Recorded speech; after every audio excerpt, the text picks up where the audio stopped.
Welcome into the 247 Sports College Football Show. We are really getting into the meat of the college football schedule, and Week 5 brings us some epic matchups on the turf and some sport-altering drama off it.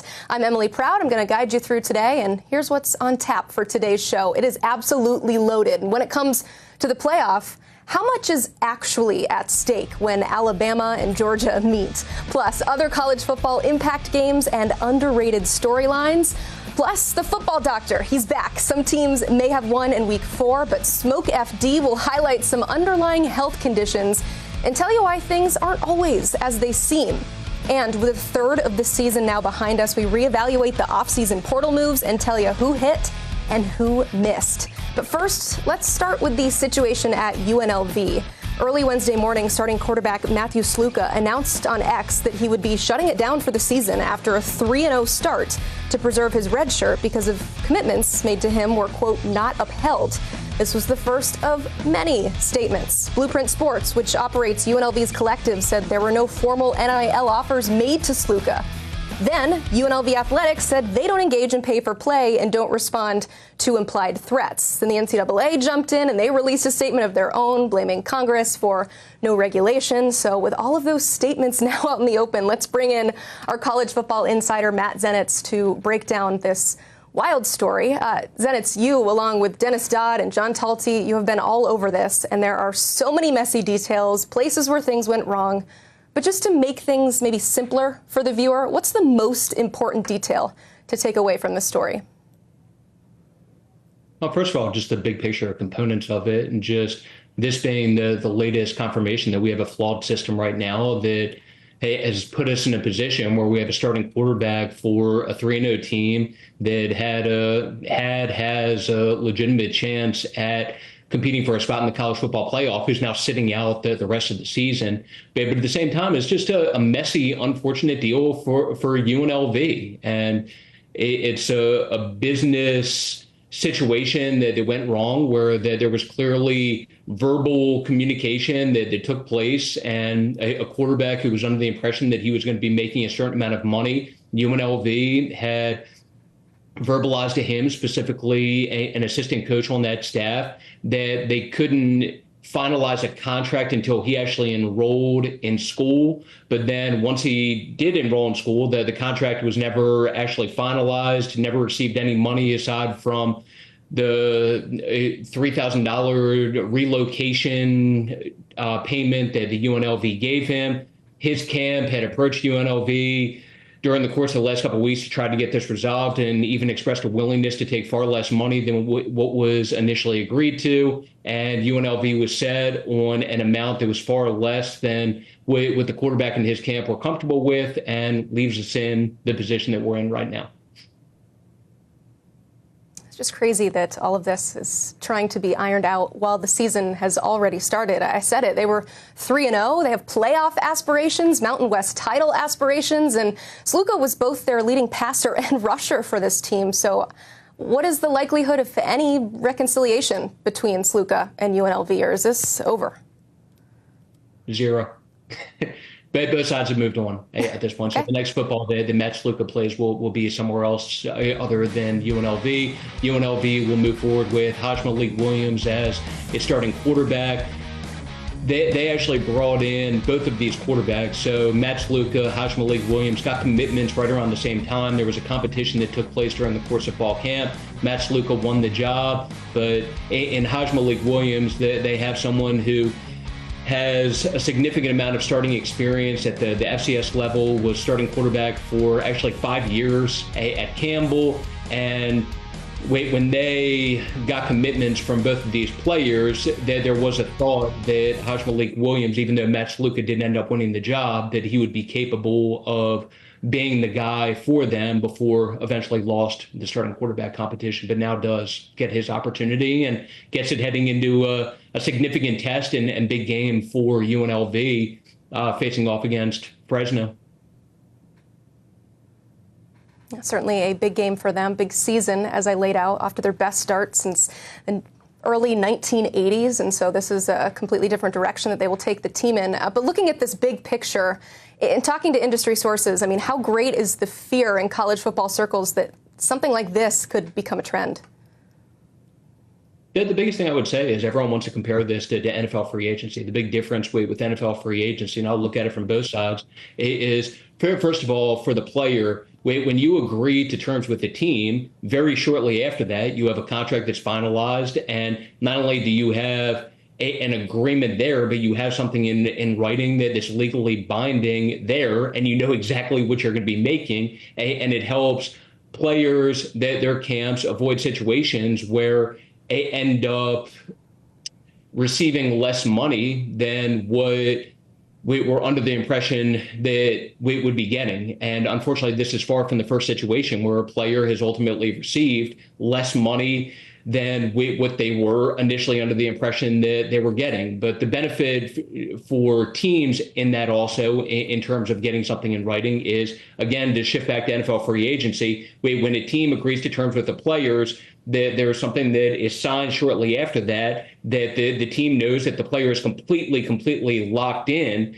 And as things stand right now, there's a verbal component of this for teams that can be frustrating also, where when you look at the portal part of it, that there's nothing truly locked in until a player actually enrolls or receives some sort of aid. So even after receiving a verbal commitment from players, teams sometimes will have to wait a month, 2 months, but before knowing for sure that they have a player locked in. So this is just something that if we can get to a point where can get something in writing sooner, even if it's just a memorandum of understanding type deal, an MOU type situation, it's something that not only would benefit players in terms of avoiding these types of situations moving forward, but would be beneficial for the team side to go along with that.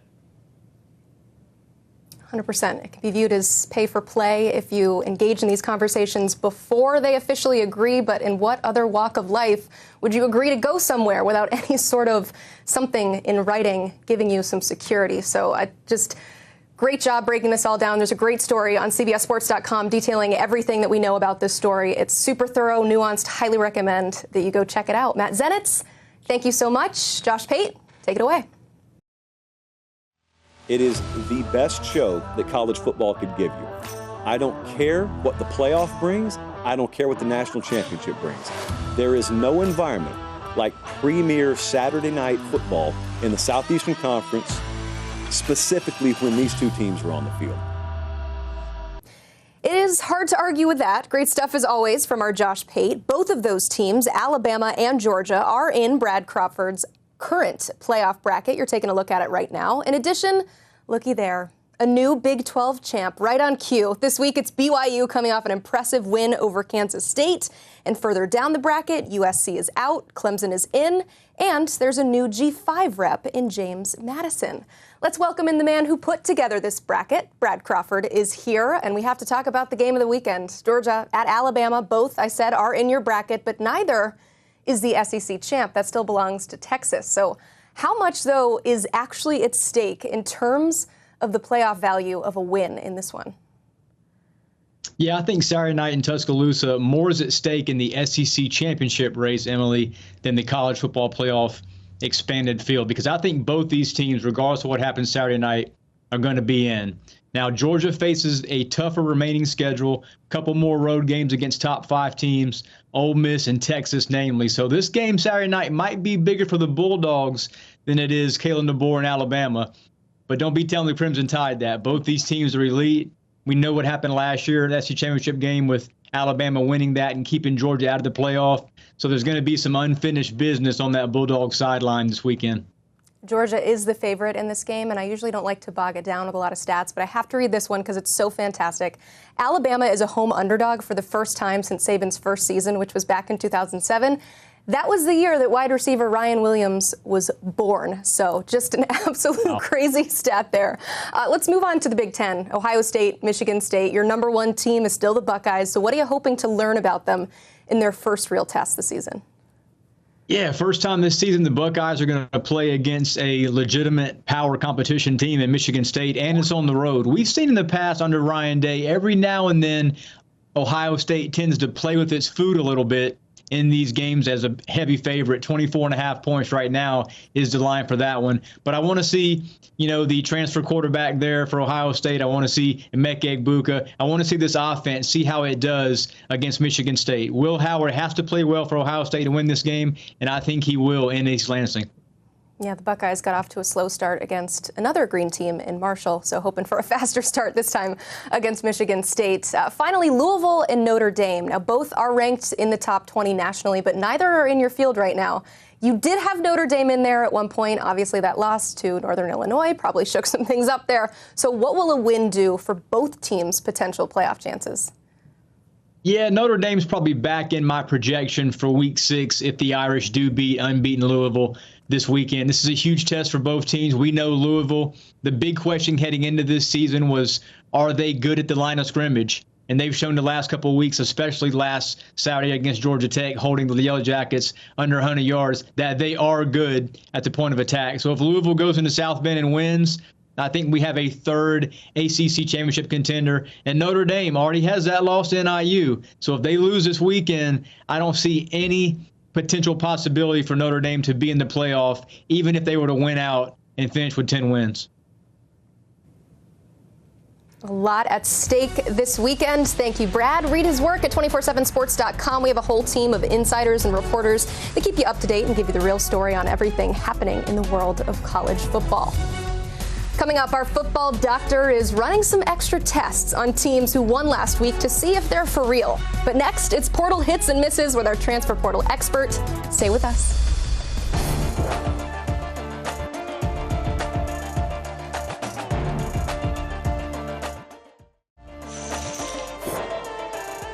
Welcome back into the show. We're officially about a third of the way through the college football season, so we thought now is as good a time of any to reevaluate what happened in the offseason with the transfer portal. So we bring in our transfer portal expert, Chris Hummer, also national college football writer.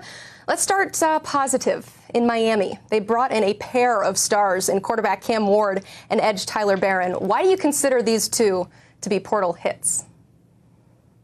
Well, Miami went more all in with the transfer portal than any team in the country.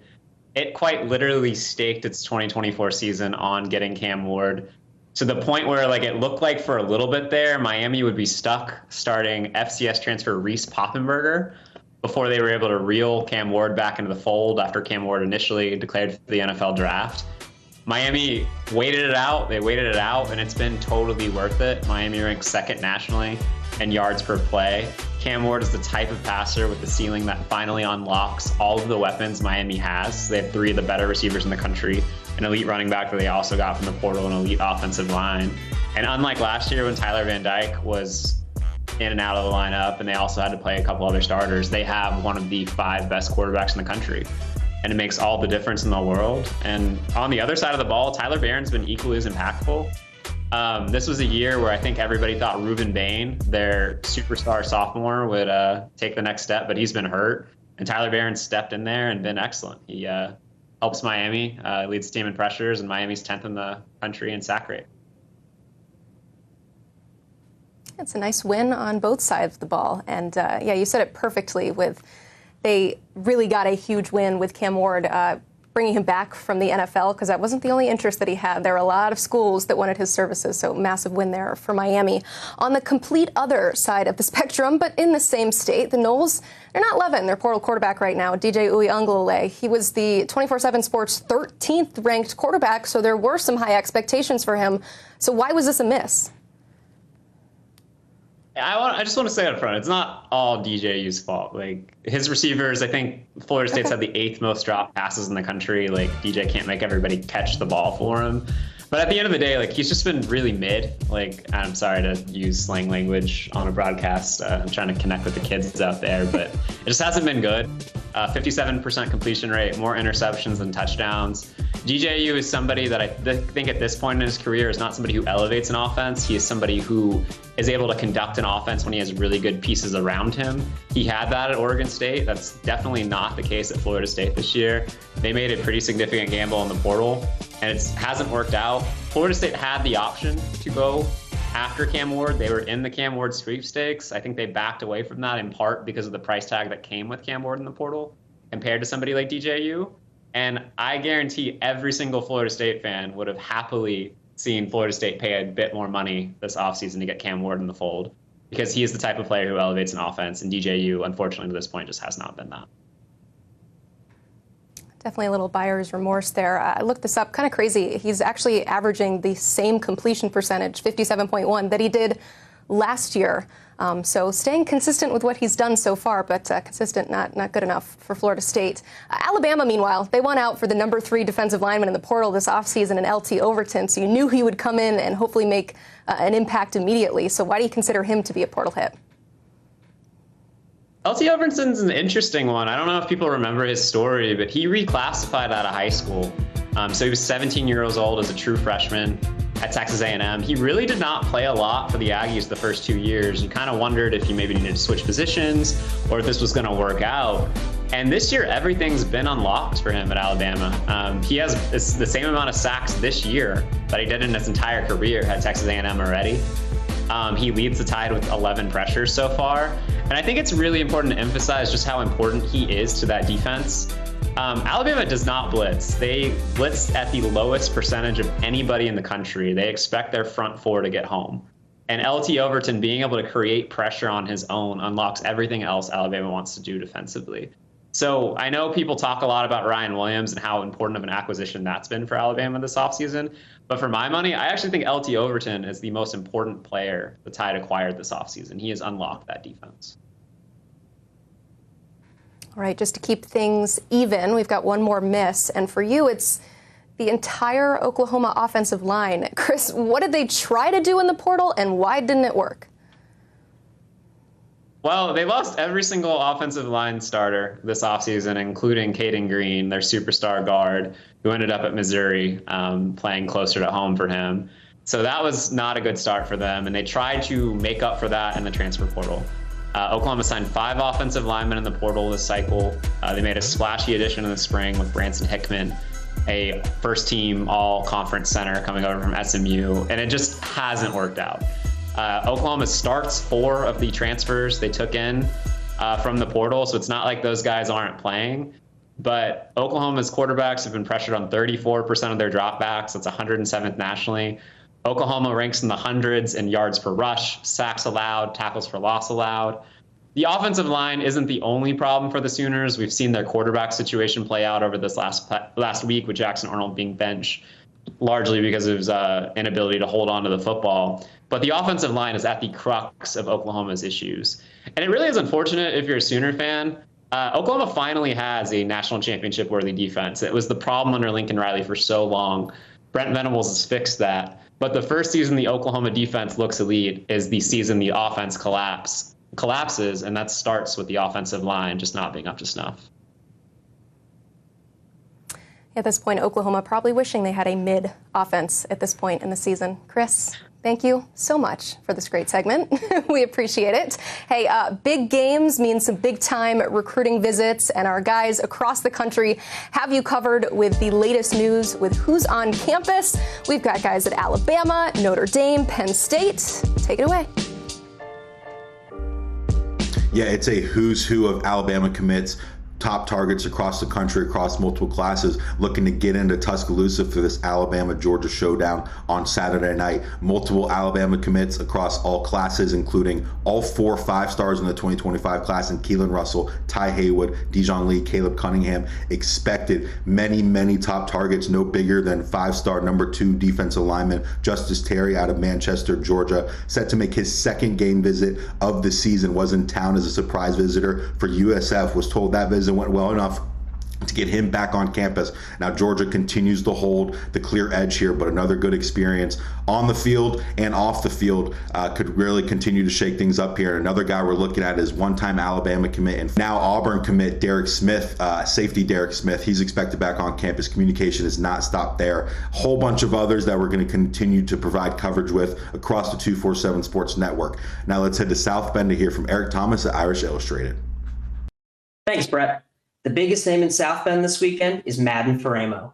A former safety at 6'3", 230 pounds, the senior is a throwback build with a modern hybrid skill set.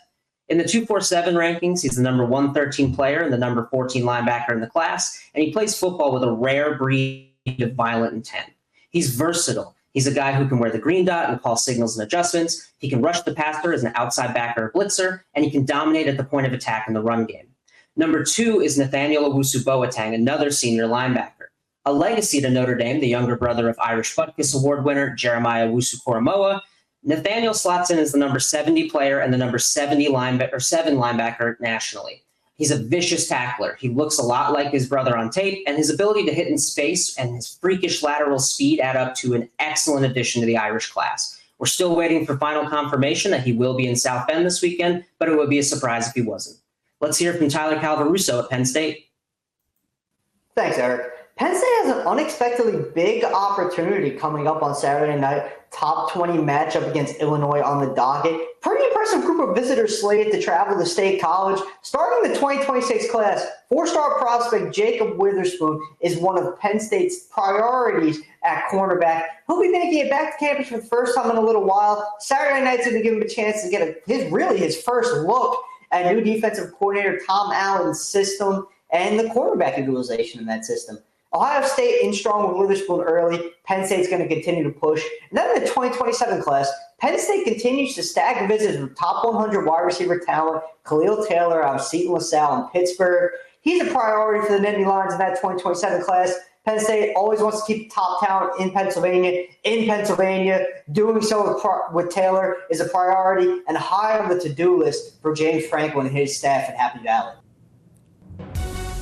Thank you all so much. You can check out these great sites for the best coverage of your favorite team. Bama 24/7 has you covered on Alabama. Irish Illustrated has the best info on Notre Dame, and Lions 24/7 has unrivaled coverage of Penn State. Coming up, we head to the Coliseum for a game we have not seen in the regular season since the 60s. A full breakdown of the CBS Game of the Week. Plus, we'll update you on the latest news and underrated storylines for Week 5.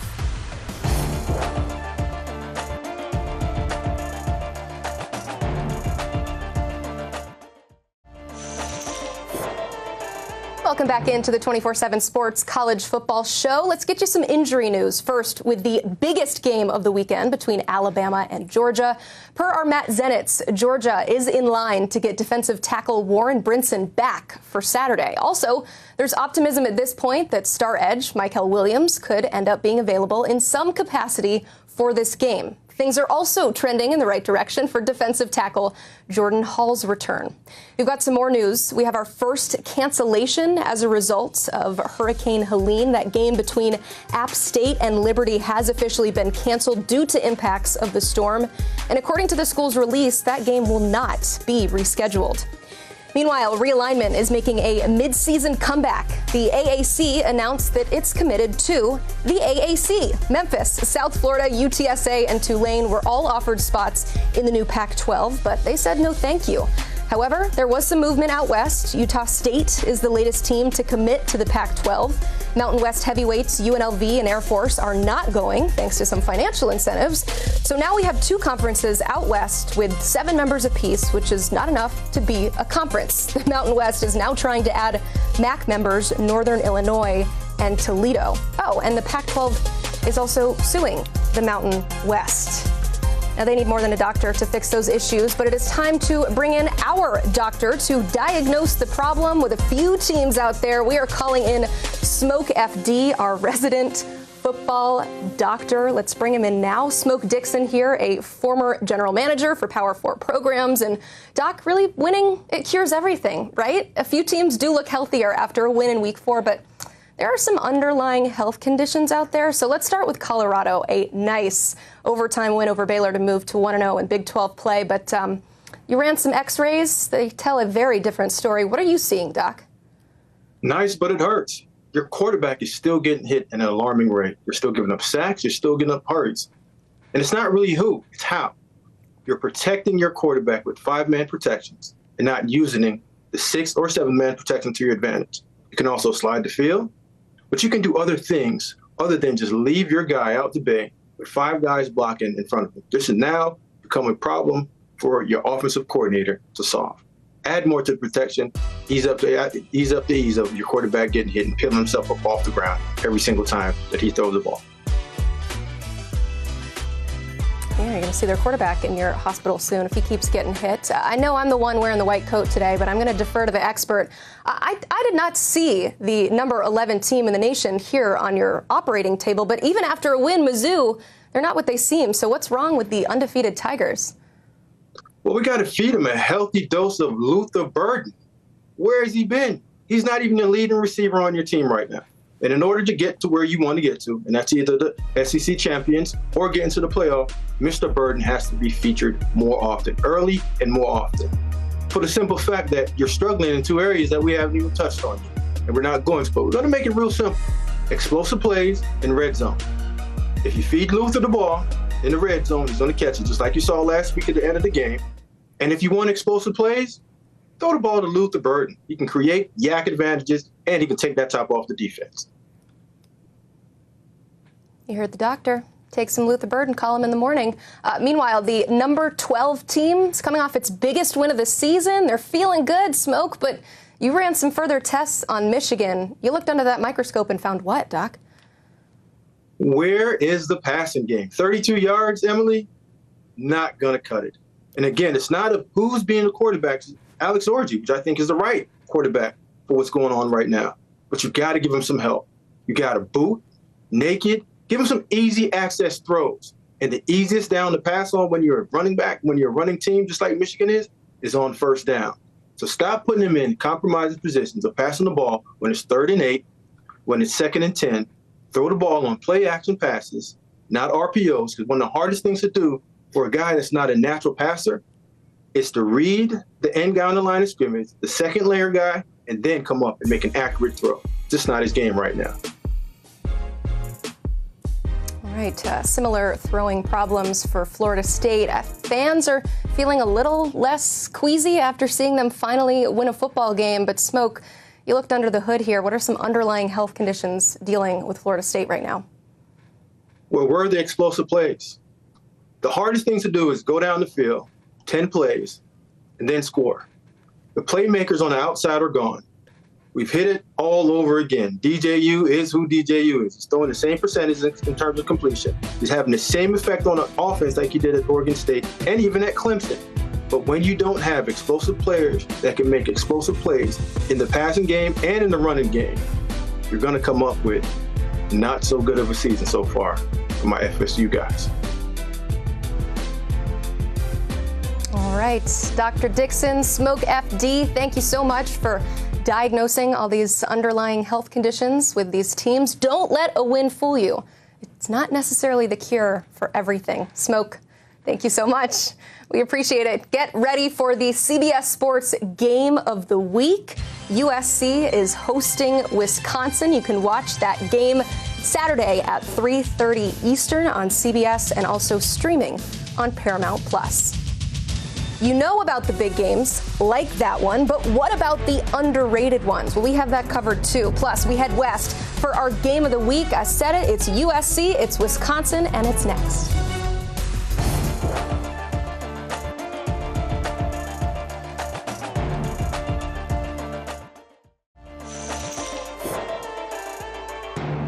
It's a regular season game that we haven't seen since before a man landed on the moon. That did eventually happen, as will this. So here to help us get ready for this one is Nick Osen from Badger 24/7 and Brian Abraham from USCFootball.com. We have two 2-1 teams looking for their first Big Ten win. Let's tell you a little bit more about this matchup because, as I said, again, we do not get it very frequently. The Trojans are 17-1 against unranked teams under Lincoln Riley, and for a Wisconsin win, we'll have to do it without their starting quarterback, Tyler Van Dyke, who tore his ACL against Alabama back in week 3. So it's Braden Locke with his first start going up against a revamped USC defense. Nick, let's start with what do we need to know about this new quarterback? Introduce us to him. Absolutely, Emily. So the fortunate thing for Braden Locke is he actually got similar situations and experience last season. The starter, Tanner Mordecai, went down at the time. Now, obviously, it's Tyler Van Dyke. And I think that's really going to help him, with his confidence. And he talked about that a little bit earlier this week. A big thing for him is increasing some of his accuracy. He's only at about 50%, really last year and this season. But he's got a great grasp of Phil Longo's offense. He makes good decisions, good reads, maybe not as mobile as Tyler Van Dyke, but a really good leader as well. So I think if you get some of that accuracy up and the confidence continues to build, which some of his teammates have said too, I think that he'll be in a better spot than last season. Obviously, the bye week will help him tremendously. And USC's defense, though improved, is maybe not as tough of a unit that he saw at Alabama as well.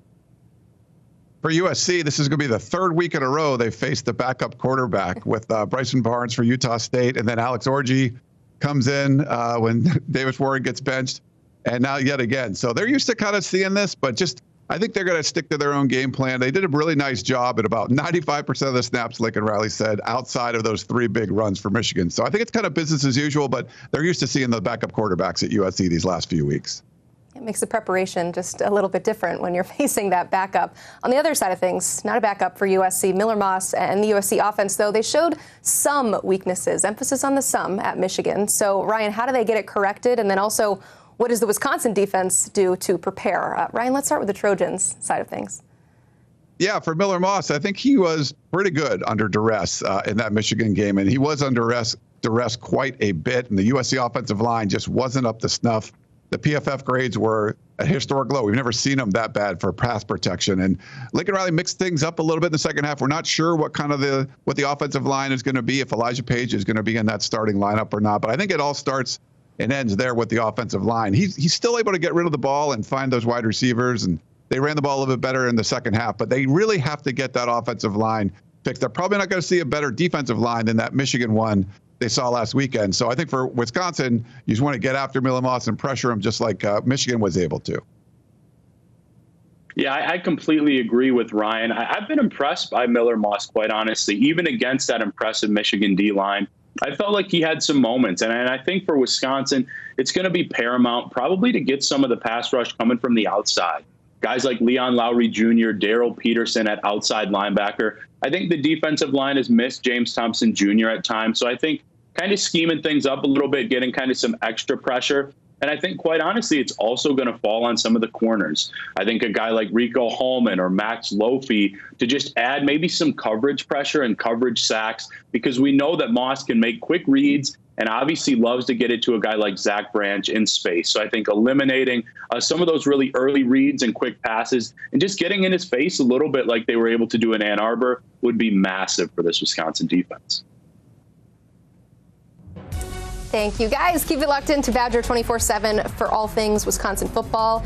And you've got USCfootball.com for everything you need to know about, well, they said it in the name, USC football. Those writers and their entire crew, they've got you covered all season long. While everyone's looking at a top 5 matchup between Georgia and Alabama, we're peeking behind the curtain a little bit to give you a storyline that no one's talking about in this game. That's coming up next.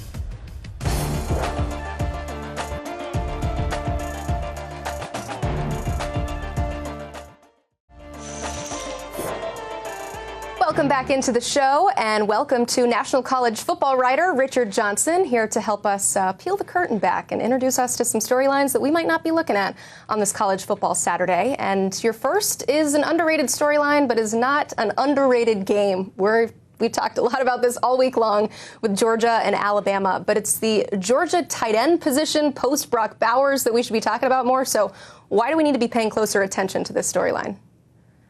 Emily, it's the game of the year, and some of the conversations that you have, you'd be surprised that it's the game of the year. Everybody wants to talk about realignment this, realignment that. No, we've got an absolute banger in Tuscaloosa on Saturday night. All the things that you can think of and can say about Georgia's offense, especially Georgia's passing offense, one of the things we're not talking about is the tight end room. Brock Bowers last year, despite the fact that he only played 10 games, had 71 targets. He was the solar system by which that passing game operated around. And now he's not on this team. He plays for the Raiders now, and Georgia has yet to replace him. Lawson Lucky, Oscar Delp, Ben Yurcik, the transfer from Stanford. They have yet to give Carson Beck a reliable chain-moving option underneath that he can go to. I think they have enough over the top with Arian Smith and what they have in the deep vertical passing game. But, when they need it, when they need 6 yards on third down, for instance, you'd like to have somebody underneath that you can go to. And Georgia just does not have that right now with the tight end room in the passing game.